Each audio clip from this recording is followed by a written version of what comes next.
Hey everyone, thanks for stopping by my channel today. My name is Kim, and today I thought I would address a post that was written on Reddit. I don't usually follow Reddit, but someone on my X timeline had posted kind of like a repost. I read what was written, and so went to the Reddit original letter post and was looking at some of the responses, and I really wanted to respond and reply, but it says on there no self-promoting. That means no blog posts, no YouTube posts, nothing that tells that person, oh, go look at this link or check this out. But I did think, after reading some of the responses, I thought I'd like to address it, maybe in the hopes that someone will say, hey, I know this person, and refer them over, or say, hey, why don't you take a look at some of these other posts or other videos, not just of mine, but of many, many people that post about life in Japan, because hopefully that can give this person that wrote the letter a little perspective, or maybe things to consider, and then eventually making a decision about what would be the best thing to do. So the person that posted, or the username, I'm not sure if this is the full username, because since the person retweeted it or put it on X, I could only see it from how it was posted on X. It was by perfect_way4828. And it's titled, Who Can I Go To If I Do Not Like My Placement? And this was under the JET program category. The letter says, honestly, I've cried every night since I arrived. My placement is in the middle of nowhere. It's a ghost town. Okay, I'm going to prevent from having to go read the whole letter, I'm going to read it in parts. So, yeah, probably if this post was written, within this past week, yes, sometimes Japan turns into a ghost town in certain areas during Obon, because Obon is the festival of the dead.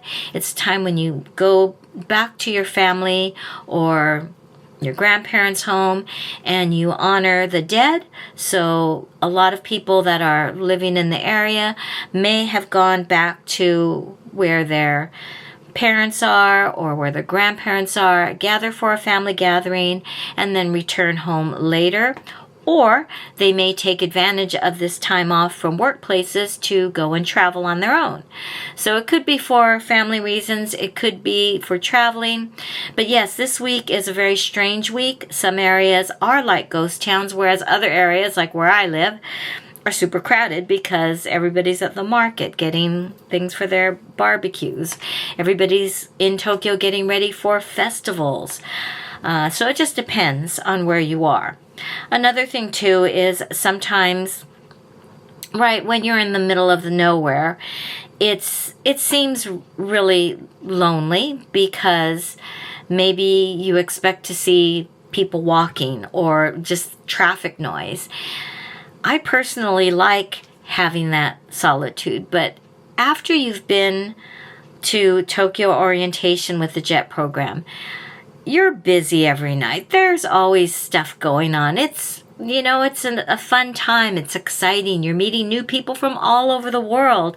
You're interacting with people that are going to be in the same prefecture as you are.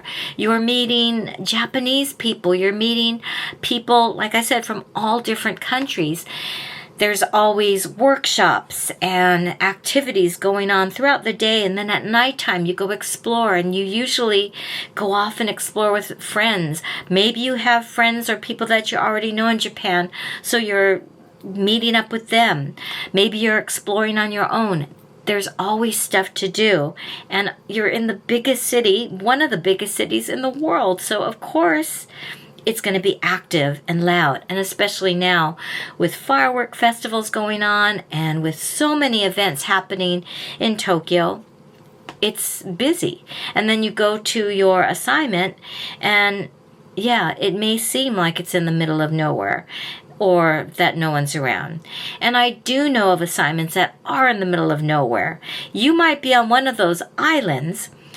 Tottori is, of course, where I was placed, and that I am so blessed and grateful that I had 13 wonderful years living there. But they also have some areas within Tottori that are in the middle of a forest or on an island, and you have to take a little ferry to get to the mainland. You might even be in an area that the prefecture itself is not known for being remote or rural, but you might be in a rural section of that prefecture with nobody else around. Okay, so let me continue. I have a 7-Eleven and a Daiso. It says Dyson, but I'm assuming that they meant Daiso. The community center is closed down. The town hall said they do not have any clubs in the area, and I do not drive. None of my teachers even live in the town. I can walk 15 minutes and not pass a single open shop, nor see a person walking down the street. That was me in Tottori. I had to actually walk maybe 20 minutes to the station, and there was no other stations around. I didn't know how to use the bus. I didn't know how to call for a taxi. I didn't have a bicycle. So I had to walk from my place, it was pretty rural. Even the pavement was not pavement. It was just a bunch of rocks. And I had to walk along kind of like it wasn't a river, but it looked like a mini river, I guess. And I never saw anybody, or I'm sure people saw me, maybe looking out their windows or something. And then I'd get onto the main street, I'd walk down, there'd be a rotary, and most of the time I was walking by myself, which made it kind of scary sometimes at night because there were cars walking around. Some slow down to see who you are. I didn't even have a 7-Eleven because at that time in 1988, when I first came to Japan, I don't think they had a 7-Elevens. They had other convenience stores that were more popular. There might have been a convenience store that later came up called Popura, and we might have had a Yamazaki, if that's, yeah. But no Lawson's, no 7-Elevens, no Family Marts, and yeah, and things closed early. So you either had your stuff that you bought from either the supermarket or the station kiosk, and you take it home with you. And even if there was a convenience store, it wasn't near where I lived. I would have had to have walked at least 10 minutes to get to even the supermarket. So I hear ya. I didn't drive. I didn't even have a bicycle because I couldn't afford to get a bicycle at that time. I brought the suggested amount of money, and I was able to buy a frying pan at the request of my supervising teacher, bedding, and that was about it. And every month I chose something to buy. I think the first thing I chose to buy was a television, unbeknownst to me that there weren't very many channels in Tottori. So I bought a television, and then I think I got my bicycle because I had to carry my television home. I didn't know how to do delivery from the store. It wasn't until the second month, so August, September, maybe when school started, that I bought a bicycle.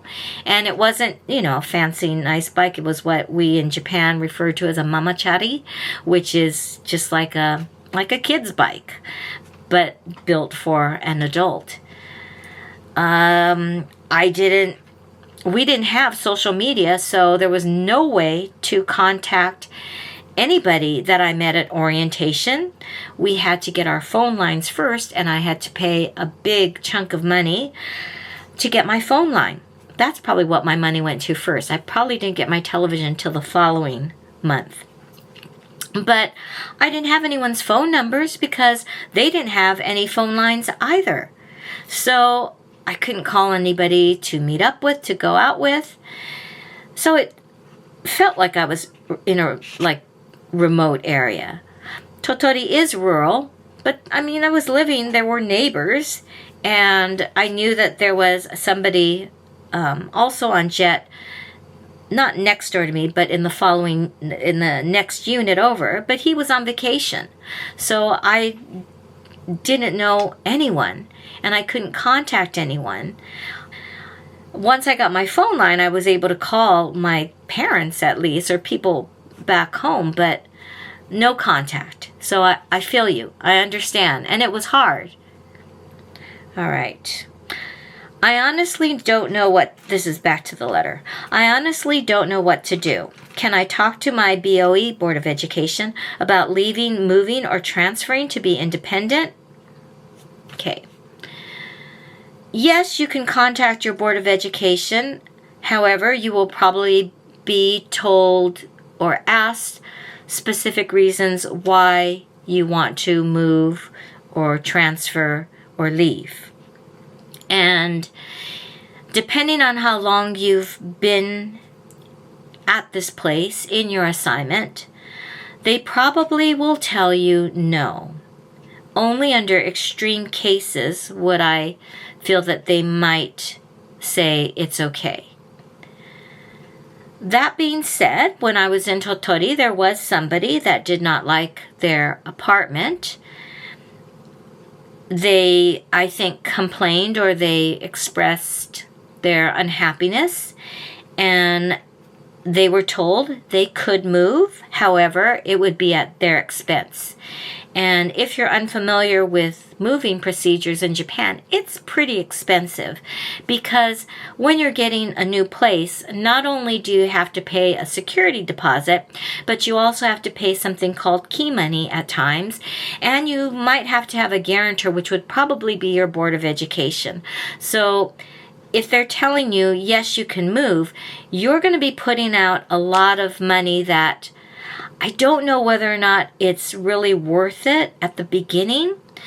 Down the road, it's a possibility. Like, I think part of the reason you were put into the apartment or residence that you were put into is to make it easier for you to commute to work. So I'll give you an example of one of my former exchange students was just one of your ideal exchange students. She took everything in.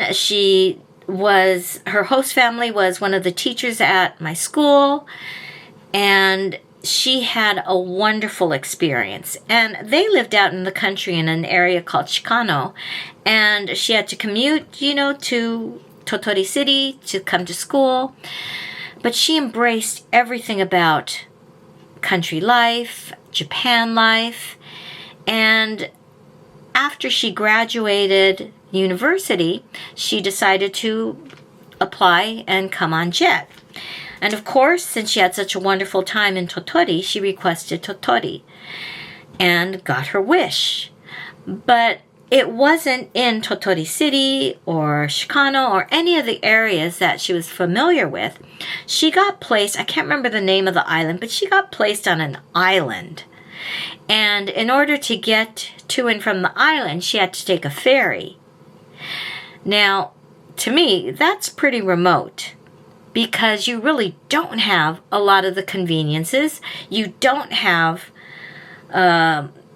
the ability to meet up with people that are on the mainland because you've got to make sure you get home in time or catch that last ferry so you can get back home. And she was struggling. And her personality, everything about her, she's not the type of person that I would call a complainer, a struggler, a weak person. She had, lived abroad. She had to sit in a school that didn't speak any English, right? She was blonde, from Canada. So she did stick out. It wasn't, she wasn't someone that, you can immediately look at her and know that she was a foreigner. But she really did struggle. She felt isolated. She felt alone. She was unhappy. But yet she didn't want to be known or thought of as a quitter. She didn't want to be, or she didn't want to cause any trouble. She didn't want to be like a nuisance to anybody, her board of education, but she was unhappy. So I think she put in a request to live in Yonago. And I'm sorry if I have this wrong. If I remember, she put in a request to live in Yonago, which is a bigger city in Tottori. It's nothing like Tokyo or anything, but it is a bigger city. And the only thing was maybe she would have to go to some schools that were on the island. Anyways, to make a long story short, for whatever reasons, she decided to end her contract and leave and go back to Canada. I never would have expected that of her, and I'm sure she was maybe disappointed in the placements or the cards she was dealt. I'm sure her supervisors, her colleagues, her students, everybody missed her. But she made the decision that was right for her. However, it wasn't a month after, she had spent some time really trying to see whether or not it could work out, and it didn't. So, as I would advise anyone for their mental health, if you really are struggling and this is not right for you, then you need to leave at the time that you feel is best. I will say that the grass could be greener on the other side. I think in my video that I just made about country versus city life, I left my place in Los Angeles. I had a condo that I had bought with my parents. It was a nice place to live. I was happy. I had my dog Sundance, my husky. I had a great job with coworkers and students and people I loved working with. I loved my life in Los Angeles. But if you watch my other video about the real reason why I came on Jet, you'll know that I was moving to experience a new lifestyle, but it was prompted by a relationship and thinking that I was coming to Japan to continue a relationship, which never happened. But I was determined to fulfill my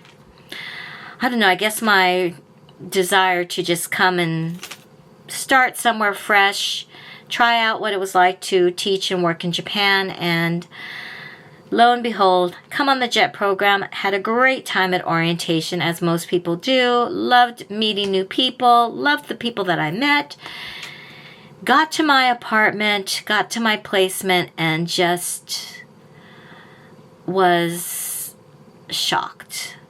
I was one of those people that thought Japan is so modern.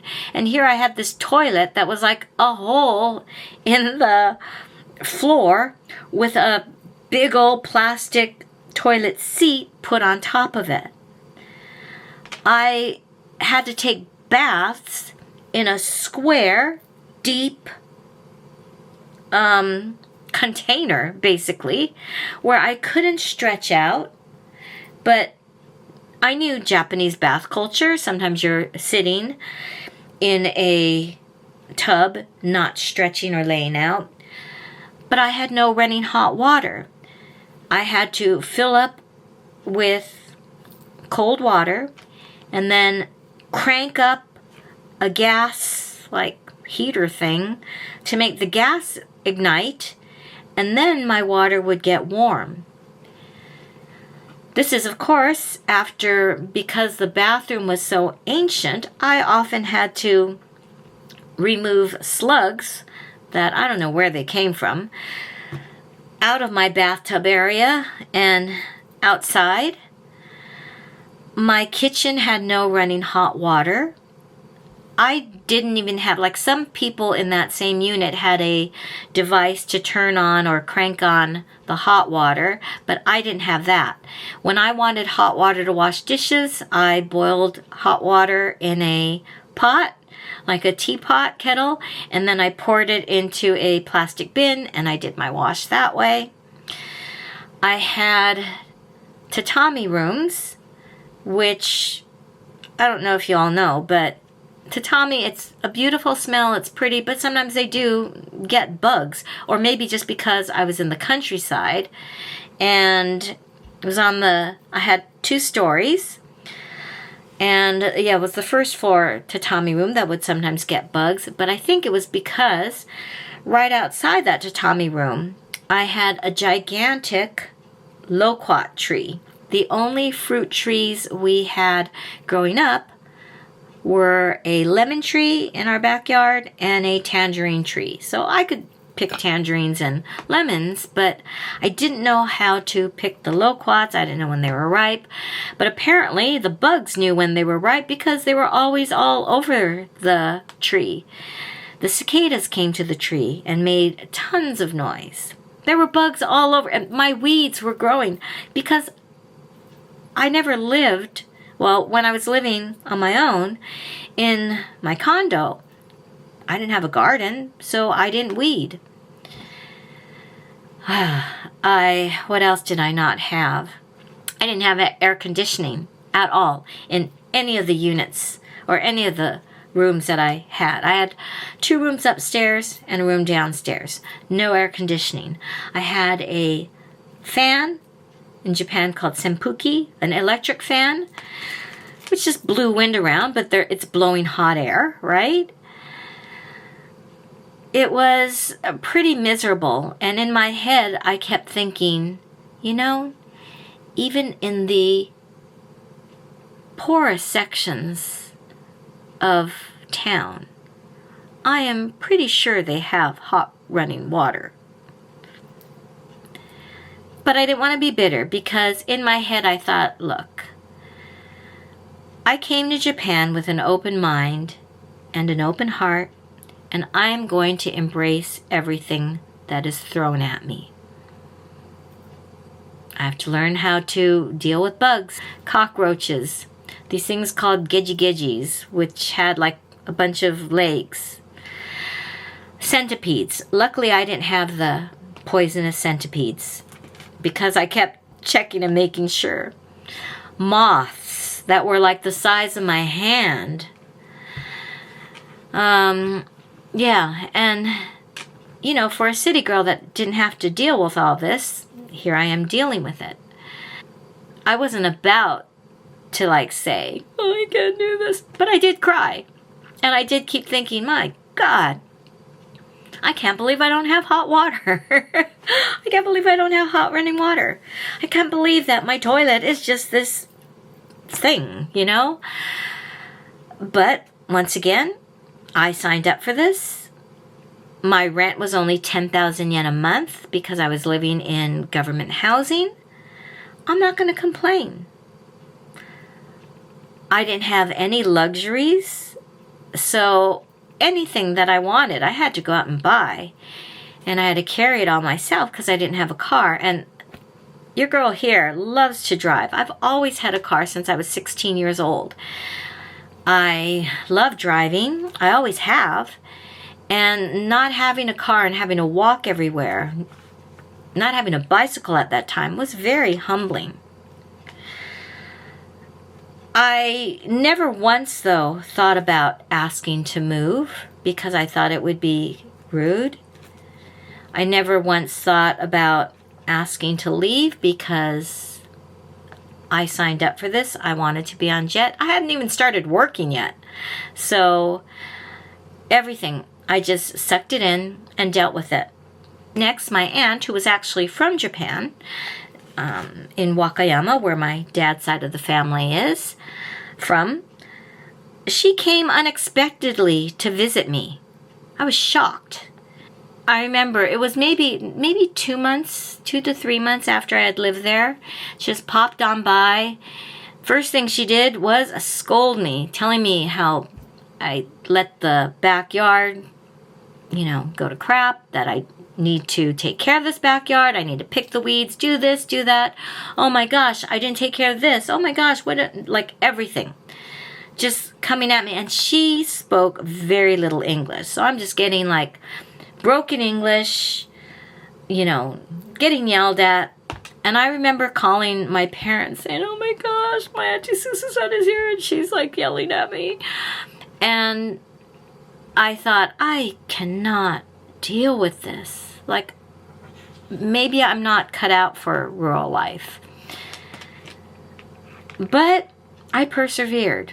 And in Japan, the word gaman suru, persevere, is a really important quality and characteristic to have. You don't just automatically have it. I think you kind of develop it. I don't think it's inborn. Or maybe it is, and it's tested to see how strong it is. So, yeah, probably 3 months in, I was maybe where this person was at.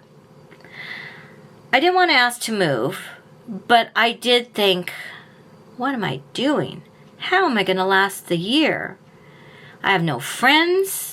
At the time I didn't. I mean, I had friends that I met, but I mean like the friends that you go out with all the time, that you can shoot the breeze with. I remember I should find my old diaries and read them, because I remember writing a post saying, oh my gosh, I peaked in university. I had like the best life. Like now everything in my life is going downhill, and, it was on an uphill trend. I was having, a pity party, and I think everybody's entitled to a little pity party, especially if you're in a brand new country and you're dealing with all this stuff for the first time. Maybe some of you have never lived alone before. Maybe some of you have never been out of your comfort zone. Maybe some of you have never been abroad, and it's the first time for you for everything. So be gentle on yourself. Everybody deals with this. I didn't have any problems living alone. It was just, I really wondered whether or not I could survive all this. I remember I kept thinking, it's unfair of me to complain and be so I don't know, so prissy about everything, because there are people that,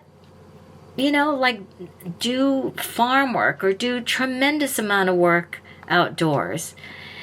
And just because I had never done that doesn't mean that I can't learn how to do that or adapt. Okay, so I didn't have TV programs that I could watch. I didn't have air conditioning. I didn't have this. I got mold on all my nice clothes. I didn't have, there's a number of things that you go through. And you do feel sorry for yourself. But in the grand scheme of things, this is all a learning process. There was a part of me that was just determined to not let stuff like that get me down. I don't know whether that helps. You can talk to your BOE or your supervisor, but you have to be okay with the impression that they're going to have of you. I think, unfortunately, people make judgments based upon your behavior, what you say, how you present yourself. We do that all the time. At the workplace, when you're meeting people for the first time, when you're dating apps, when you're meeting someone to date, whether you're meeting a new coworker, you always are sizing people up and profiling or whatever. Sometimes people will have a negative view of you. Maybe even on this video, some of you are already sizing, me up. But you have to be comfortable enough with yourself and your decisions and make sure that they're your own decisions based on things that are important to you. And if people do judge you by what you decide to do or how you act or what action you decide to take, then you've got to be strong enough to deal with that as well. Because it's easy to deal when everything is positive and happy. But it's another thing when you're having to deal with negativity or people telling you certain things about yourself that maybe you don't want to hear. All right, let's move on. Next paragraph. I was looking forward to moving to Japan. I've done a similar thing before, so I know it's not culture shock, but honestly, there is no culture in this town to interact with. Tokyo with the other jets was great, but there is honestly nothing here to do. I hear ya, but there are things you can do. It's just whether or not you are ready or courageous enough to take that leap to be the first one to make the moves. So, it might mean asking, hey, I'm really interested in this. Is there a group that I can join? It might be going to the, I don't know, someone, hey, I'm interested in bowling. Is there a bowling alley nearby? I'm not a bowler. I just put that in because everybody in Japan seems to love bowling, and bowling, nah. I can do it, but it's not something that I would particularly want to do. But if there was nothing else to do, and if I wanted to make friends, and if I wanted to do an activity, that's what I would do. I think no matter what country you're in, no matter where you are in your life, you have to make your own entertainment. You could write. You could start your own YouTube channel. You could cook. You could read. You could do what my mom does. My mom, when she was living with me, she watched TV that she really didn't understand, but she loved crime dramas and Japanese. She would have that on the TV, or she would have it on the karaoke channel and just listen to Japanese music. She loved that. She loved doing word search puzzles. And I used to always say, God, Mom, word search puzzles are the most boring activity ever because all the words are in the thing. You just have to find them. It'd be different if you didn't know what words and you just find them and see if you could find however many words, but they always have what words are there. But it gave her joy. So I'm glad that she found or she had something that she enjoyed so much. She played solitaire. She didn't want to learn how to play solitaire on the computer, but she played with cards. And I don't know how many packs of cards she went through. And a lot of times she went through so many cards, I would go to the 100-yen shop to get her a new deck of cards. When I first came and there was nothing, quote, nothing to do, and probably there was a lot of things to do, but I'm not someone that goes out, usually in the evenings. I wrote letters because we didn't have internet, so we didn't have emails, but I used to write letters. I kept journals, and I really poured my heart out into those journals. I liked doing arts or crafts. I tried to take photos and make little photo albums. And I know it sounds corny because some people, you don't like to do certain activities, but maybe if you try it, it might be something you enjoy.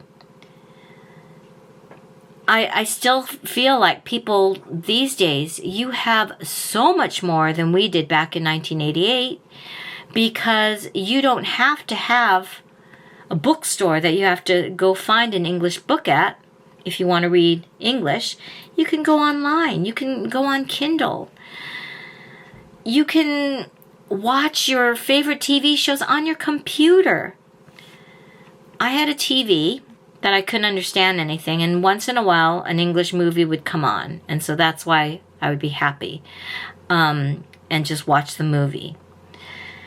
Then when I had enough money to get a videotape recorder, a VCR, which I don't know if they still have anymore, I hooked it up to my TV, but I didn't have any videotapes. So luckily my parents, that's what they did, they sent me videotapes, of all my favorite reality TV shows. And I think my dad also sent me the whole O.J. Simpson trial because that was on TV. And I got some videos from friends. But my first movie video I bought was Indiana Jones and the Temple of Doom. It was Japanese subtitles. I watched that so much because that was the only form of English movies that I could watch over and over and over again. Whereas nowadays, you have so many more options. If you're into games, you can play games. There might not be anything to do, so you, rather than say there isn't anything to do, make something for you to do. It's a great time to start a craft. It's a great time to start a new hobby. It's a great time to learn a new skill that you didn't know. There are so many classes and options. And maybe especially this is a good time to do something that will help take you to a better job or a better placement. Maybe you want to start learning a new language if you haven't already learned Japanese since you're here in Japan. Maybe it's a time to learn how to make a course online or something. I'm a person that I'm never bored. I can always find something to do. And maybe other people aren't like that. And I know there's some people that need certain things to do to be happy. I have so many things. I have too many things to do. But yeah, it might be a good time to think about something you want to do and use this extra time to your advantage. All right, let's go to the next one. I think this is the last line that's on here, or the last part of the post. I've spoken to TEL. I can't remember what that stands for, but it is kind of like a helpline every night, and they can't provide me advice. But at this point, I need help with what to do.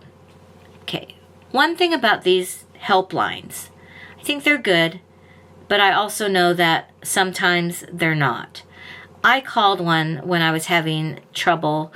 I think in my video where I talk about what happened to me where I had the intrusion, or the time when I had to deal with the law, I called, and what they told me is they can't help me because they said, look, you're going to have to figure things out on your own. The law won't help you because you're not Japanese. Like, the advice they were telling me was more like, you know, listen, buddy, I call this helpline to get help and support, and you're giving me all this. No, can't do that, can't do that. No, you know, basically saying I'm in the wrong. And I'm wondering if maybe for you, whoever wrote this message, they can't really provide advice because no one can really help you with your situation except you.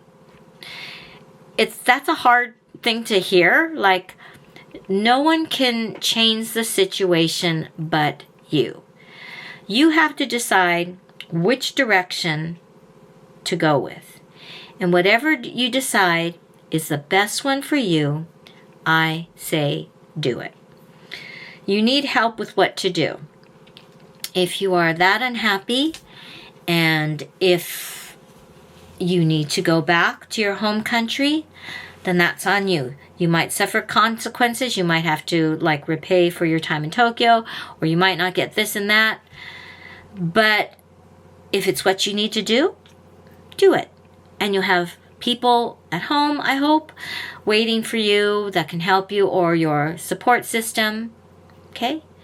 If you need to move, or if you need to move, request that move. No one is keeping you shackled to your place. You can say, look, I'm not happy in my living situation. I would like to move closer to the city, or I would like to move closer here. But just remember, you'll have to pay for it. So if you are willing to pay for it, if you're willing to do all the cleanup or whatever needs cleaning in the place that you're living in now, You might have to spend money on furnishing, getting your internet hooked up, and all that other stuff. But if you think that's what's going to make you happy, then go that route. Okay? Transferring, it's really hard to transfer to a different prefecture at this point in time, especially when you're first beginning. Down the road, it could be a possibility, closer maybe to this is term 2 that you're starting out in Japan. Term 3 begins from January and ends in March, and the new school year starts in April. There could be a possibility that there might be an opening in another prefecture, but it might not really solve the problem. You might be put in a worse situation because maybe someone is going through the same thing as you, and maybe it's in the most rural part of Osaka or Kyoto. And you think in your head, oh my gosh, it's Kyoto. Oh my gosh, it's Osaka. Oh my gosh, it's, you might get put in a situation that might be just the same or possibly worse. That's the gamble you take. Also, too, it might sound like other prefectures are great. I mean, I can sit here and say till I'm blue in the face, I love Tottori. I loved living in Osaka. I loved living in Shizuoka. I loved living in Gunma. I love living now in Yokohama. But there are people that will say, why did you live in Gunma? Gunma, and I get it. There's no oceans. It's a mountain enclosed area. People said, there's nothing to do in Gunma. Okay, that comes from people that need other types of stimulation and excitement. I think after only, I don't know how long you've lived in your current spot. By you, I mean this person that wrote the letter.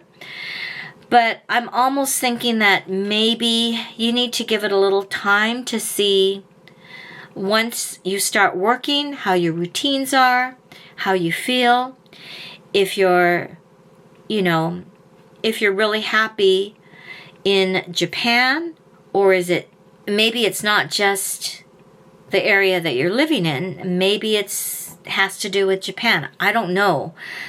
I think you have to kind of really pinpoint before you make a decision on whether transferring to a different place is going to be any better. Also, to another thing to think about is when you transfer, like let's say somebody else leaves, so there's an opening in this place. That person left for a certain reason. So maybe they weren't happy with something. And you could be stepping into a situation where either maybe she left because she didn't have a good experience at her school or her coworkers. Or maybe she had to leave because or maybe this person had to leave to go back to their home country because of a family matter or a personal matter. And the school that you're going to is heartbroken because they loved that ALT.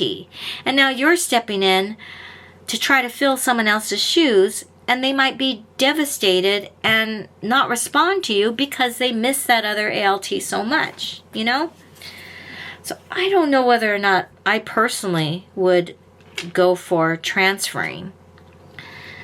So you may find yourself in this situation. And you know what? I read some of the comments to this post. I understand. It's really easy for other people to criticize or to say like, God, there are people that are so disappointed that they didn't get chosen.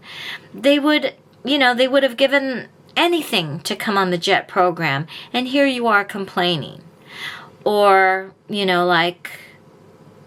suck it up or whatever. Just things along that nature. As I said, strengths to persevere and your coping mechanisms, your level, your comfort zones, your level of, insecurities or whatever. I don't think it's fair for anyone to question what you're going through, because everybody's levels are different. Everybody's background that they come into, not only the JET program, but any experience going abroad, or even moving from state to state, or province to province, whatever, is different. And for what some people may consider their dream situation, their dream placement, may not be what you would consider. The things that you're struggling with might be different from this person that struggles with something else. And the only one that can decide whether or not this is the right program for you is you. I don't think a lot of my friends would have been able to cope with some of the bugs that I had to deal with, or the insects, those conditions. I mean, I really, living in Los Angeles, I took hot water for granted. I took cool air for granted. And, right, the only gardens that I'm going to have are really nice ones that I don't have to go out and pick off bugs and deal with creepy crawlies all over. That's not for me.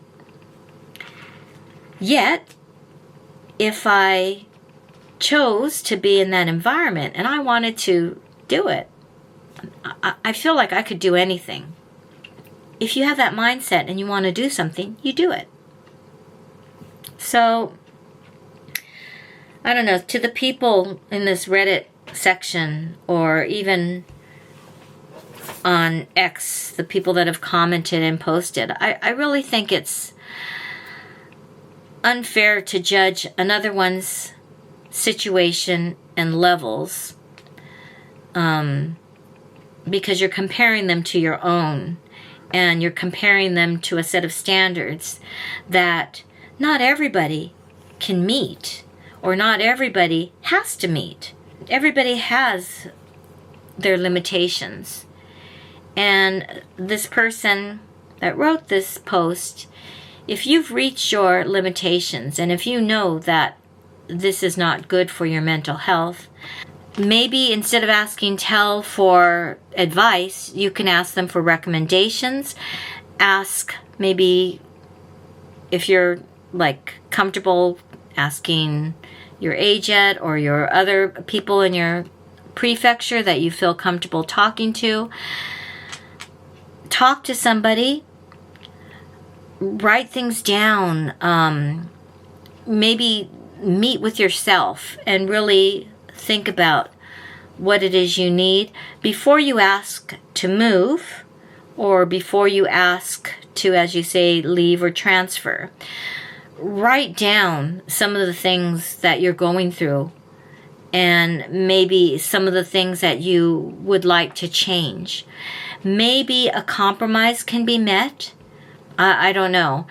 I think it's still pretty early to make a big decision, but if you know right off the bat, probably before school starts would be a better time to leave, so that the students don't get excited and all of a sudden you say hi and then you're gone. Maybe see how things go until your first term is over. Sometimes too, I remember when I cried and I thought I couldn't do it. That was the time when I said, I gotta get something going. And I joined, a dance group. It introduced me to people that weren't in my teaching area. Plan something, get ready for the winter, or think where you want to be.